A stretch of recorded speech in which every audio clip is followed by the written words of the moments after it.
देखते हैं Rolle's theorem. Rolle's theorem क्या है? देखो रोल्स थ्योरम में कहना है कि एक फंक्शन f a से b में a to b to r, यानी कि इसका डोमेन ये a से b कोई भी नंबर हो सकते हैं, जैसे कर दो 3 से 5, ठीक है, ये क्लोज इंटरवल में, और दूसरा जिसकी रेंज है वो r, कुछ भी रियल नंबर। तो इसमें तीन कंडीशन। पहली, f इज डिफरेंशिएबल,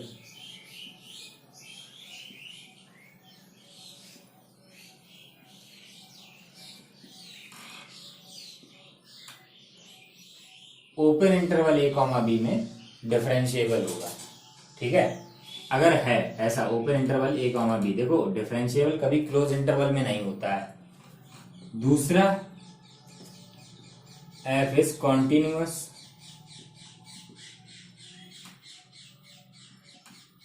ये क्लोज इंटरवल में, और अगर डिफरेंशिएबल है तो कॉन्टिन्यूअस तो होगा ही होगा, इसलिए डिफरेंशिएबल वाला पॉइंट पहले लिखा है। बुक्स में कॉन्टिन्यूअस वाला पहले लिखते हैं, तो कोई भी पहले लिखो, ये कंडीशन तो दोनों होनी चाहिए। एक थर्ड और है कि एफ ए इक्वल एफ बी, जब ये तीन कंडीशन हो किसी फंक्शन के लिए, ठीक है, जब ये तीन कंडीशन किसी भी फंक्शन के लिए हो, तब रोल्स थ्योरम से क्या होता है,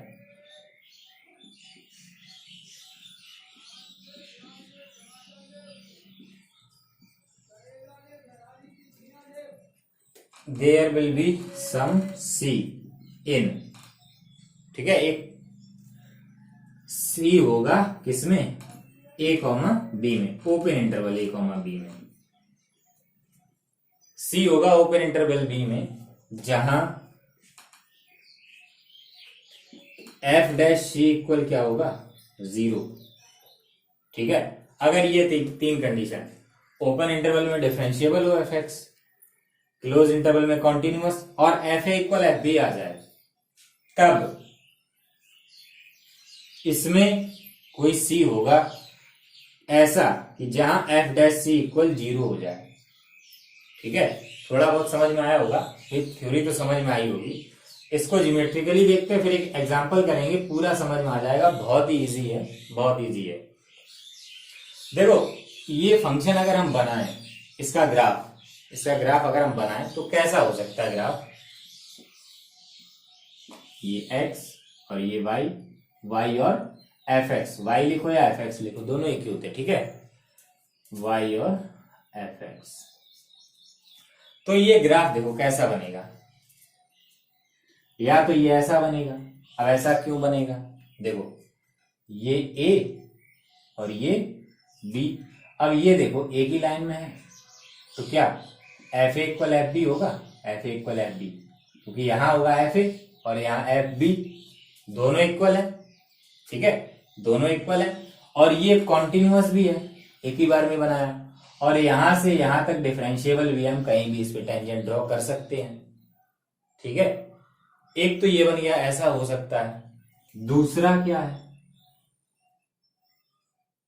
दूसरा हो सकता है ऐसा हो, क्यों, क्योंकि देखो ये a और ये b, और एक ही लाइन में क्या है, एफ ए इक्वल एफ बी, ठीक है।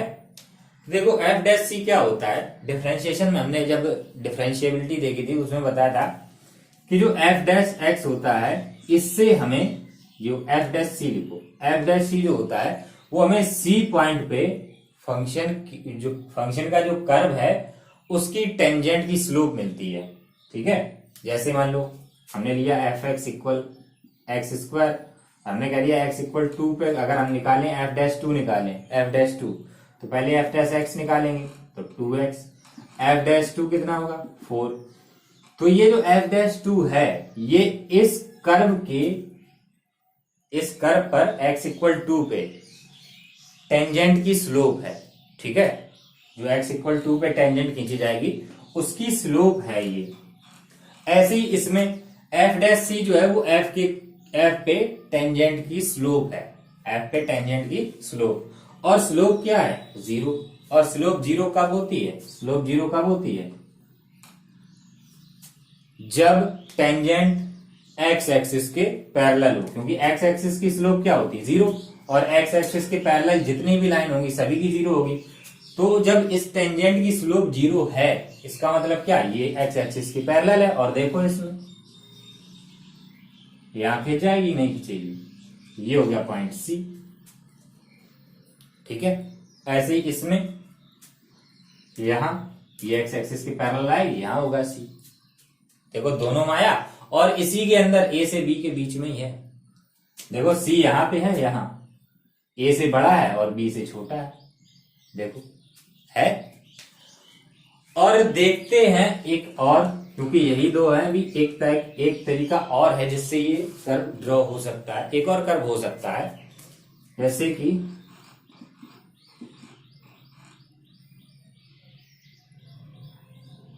ये देखते हैं ये कैसे। ये है ए, ये है बी। देखो एफ ए इक्वल एफ बी है कि नहीं? दोनों एक ही लाइन में है। अगर एक ही लाइन में है तो इक्वल है एफ ए एफ बी। और यही हो गई इसकी लाइन। इस पे एक तो ये टेंजेंट और एक ये टेंजेंट, दोनों की दोनों एक्स एक्सिस के पैरेलल हैं। देखो ये भी एक्स एक्सिस के पैरेलल, ये भी एक्स एक्सिस के पैरेलल। ये हो गया C1 और ये हो गया C2। इसलिए यहां सिर्फ हमने एक सी नहीं लिखा है, सम लिखा है, यानी कि एक से ज्यादा भी हो सकते हैं। इसको थोड़ा सिर्फ 2 ही ले सकते हैं इसमें, क्योंकि यहां आगे बढ़ाएंगे तो एक और वैल्यू बढ़ जाएगी। 3 भी हो सकती हैं अगर ऐसा कर दें तो। एक बार और बढ़ा दो ऐसे, तो एक यहां और एक यहां।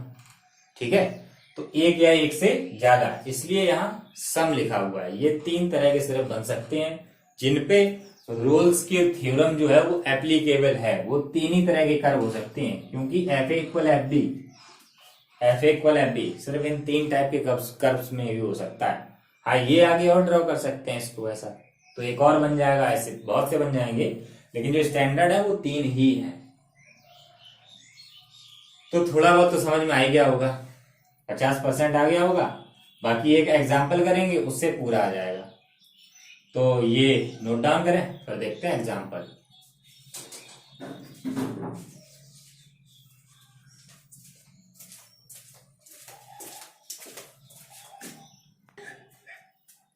देखते हैं एग्जाम्पल नंबर 41, बुक में ही है, इसी का है रोल्स थ्योरम का। इसमें दिया F x equal x square plus 2। ठीक है,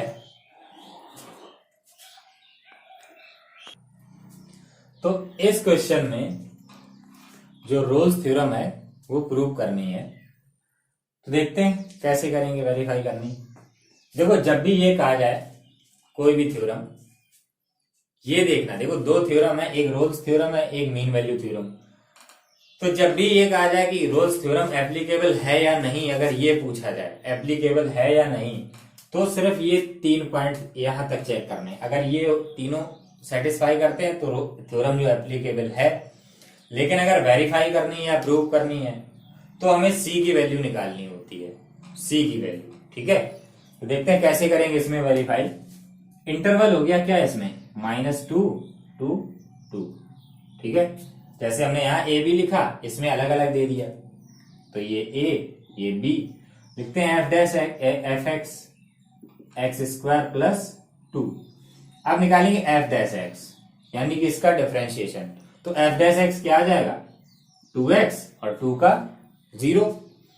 अब इसका हमने डिफरेंशिएशन किया और हो गया, डिफरेंशिएशन हो गया, तो इसका मतलब क्या? पहला पॉइंट मिल गया हमें, F x is differentiable -2 to 2।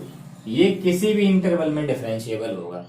ठीक है, अब अगर आप लोग ये सोचेंगे तो ऐसे कुछ भी किसी का भी डिफरेंशिएशन कर सकते हैं, उसका हो जाएगा तो डिफरेंशिएबल लिख देंगे।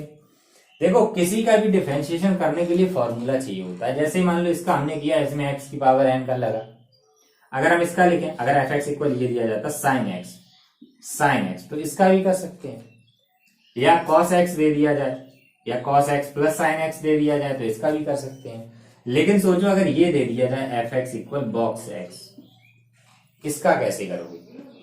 ये ग्रेटेस्ट इंटीजर फंक्शन वाला, ठीक है, ब्रैकेट नहीं, ग्रेटेस्ट इंटीजर फंक्शन, इसके लिए कोई फॉर्मूला लिखा है क्या? इसके लिए लिखा कोई फॉर्मूला नहीं है, तो इसके लिए डिफरेंशिएबिलिटी चेक करनी पड़ेगी, ठीक है। तो मेरा तो तरीका यही होता है कि डिफरेंशिएशन अगर कर लो, हो जाए तो डिफरेंशिएबल है, पहले डिफरेंशिएबिलिटी का पॉइंट लिखो।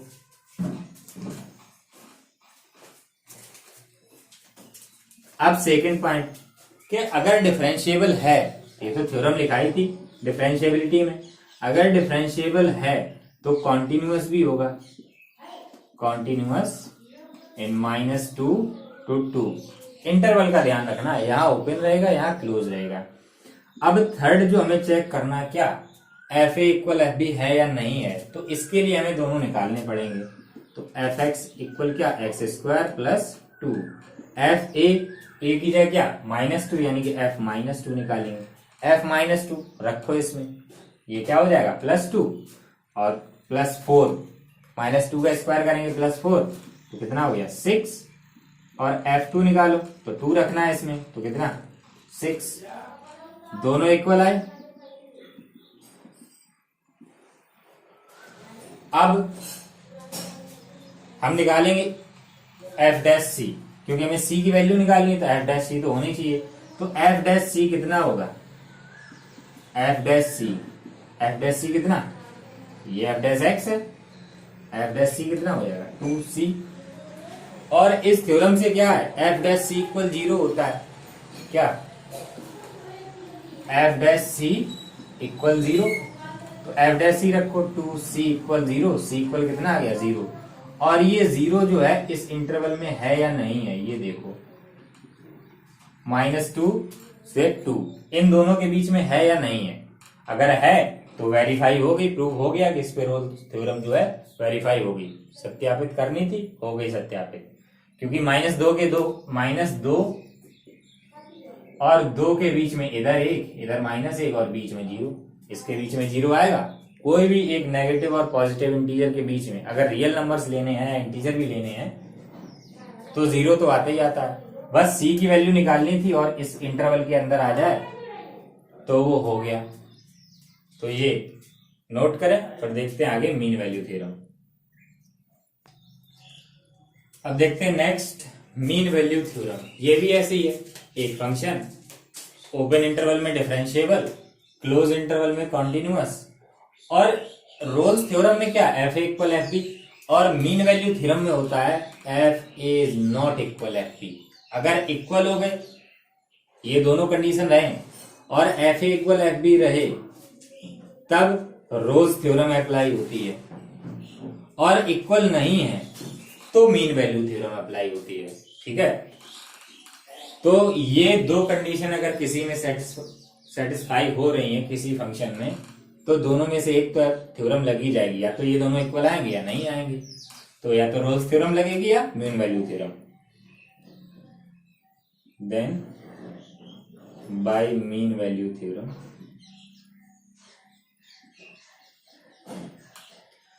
तो जब ये तीनों कंडीशन सेटिस्फाई हो जाएंगी तब मीन वैल्यू थ्योरम से एफ डैश सी ए लिखेंगे, there will be some c in open interval a comma b, open interval रहेगा such that f dash c equal F b minus f a upon b minus a. ये है mean value theorem. अच्छा, अब इसको बना के देखते हैं कैसा बनता है। ये x और ये y और एफ एक्स, इसमें ये दोनों इक्वल नहीं है, इसका मतलब ये थोड़ा ऐसा बनेगा, ठीक है, थोड़ा और टेढ़ा बना। ये a और ये b रहेगा, b।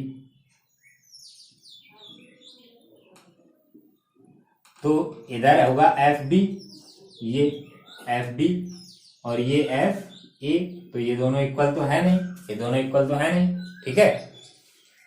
अब इस पॉइंट के अगर कोऑर्डिनेट्स लिखने हो तो क्या होंगे, a comma f a, x axis पे ए और वाई पे क्या एफ ए। इस पॉइंट के क्या होंगे, बी कॉमा एफ बी, ठीक है। तो मीन वैल्यू थ्योरम में इसका कहना यह है कि इसकी जो सीकेंट है, इसकी जो सीकेंट है उसकी स्लोप, इसकी स्लोप क्या होगी, देखो y2 minus y1, y2 minus y1, y2 minus y1 upon x2 minus x1। इसकी स्लोप, इसकी स्लोप, ये तो सीकेंट की स्लोप हो गई। अब एफ डैश सी क्या है, एफ डैश सी इस कर्व के एक पॉइंट सी पर टेंजेंट की स्लोप, ठीक है, इसके टेंजेंट की स्लोप होगी एफ डैश सी। तो मीन वैल्यू थ्योरम का कहना यह है कि इस कर्व पे एक ऐसा पॉइंट है जिसकी स्लोप इस सीकेंट की स्लोप के इक्वल है, कोई पॉइंट सी है तो एफ डैश सी, ठीक है। कोई पॉइंट सी है जिसकी स्लोप इस टेंजेंट की स्लोप के इक्वल है, वो इस सीकेंट की स्लोप के इक्वल है। इसमें कोई पॉइंट सी होगा जिसपे ड्रॉ की गई टेंजेंट जो है वो इस सीकेंट के स्लोप के इक्वल, देखो सीकेंट की स्लोप और ये टेंजेंट की स्लोप, ये है थ्योरम। अच्छा, ये किसी और तरीके से भी बन सकता है क्या, देखते हैं कैसे बन सकता है। ऐसा भी बन सकता है, देखो एफ ए, ये ए और ये बी और ये दोनों इक्वल नहीं है, ये सीकेंट हो जाएगी और ये टेंजेंट हो जाएगी, इसमें भी सी आएगा ये। और देखते हैं, जैसे हमने देखा था रोल्स थ्योरम में कि एक से ज्यादा सी हो सकते हैं क्या, इसमें भी देखते हैं एक से ज्यादा हो सकते हैं क्या। देखो थोड़ा और इसको देखो, ये ए थोड़ा सीधा रखना, ये ए और ये बी, ये सीकेंट, और इसमें कितने सी हो गए, 1 2 3, है ना, यानी कि एक से ज्यादा भी हो सकते हैं जैसे रोल्स थ्योरम में था। तो ये हो गई mean value theorem. Geometric meaning क्या होती है वो भी बता दिया, तो ये नोट करें। फिर देखते हैं कि एग्जाम्पल पूरा समझ में आ जाएगा।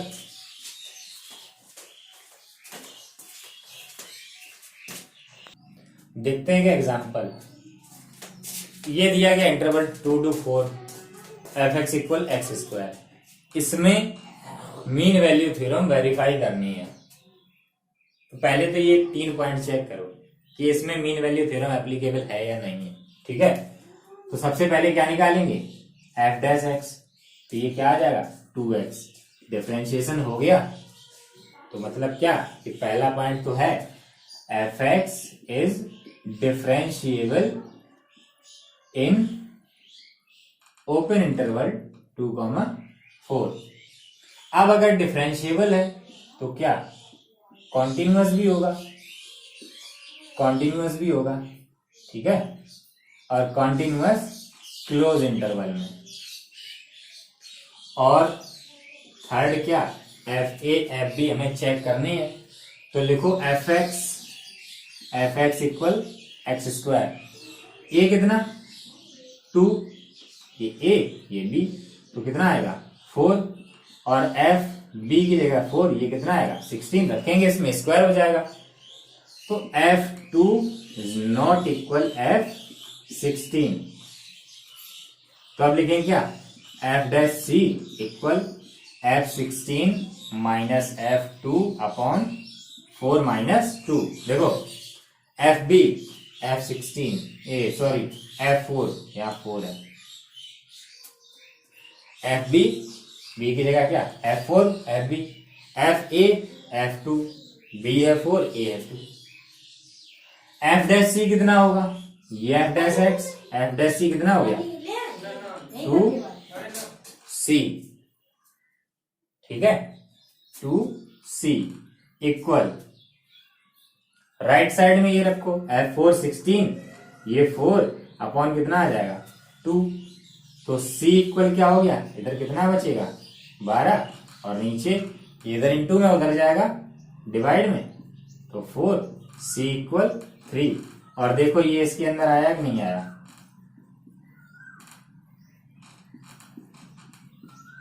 हो गई वेरीफाई।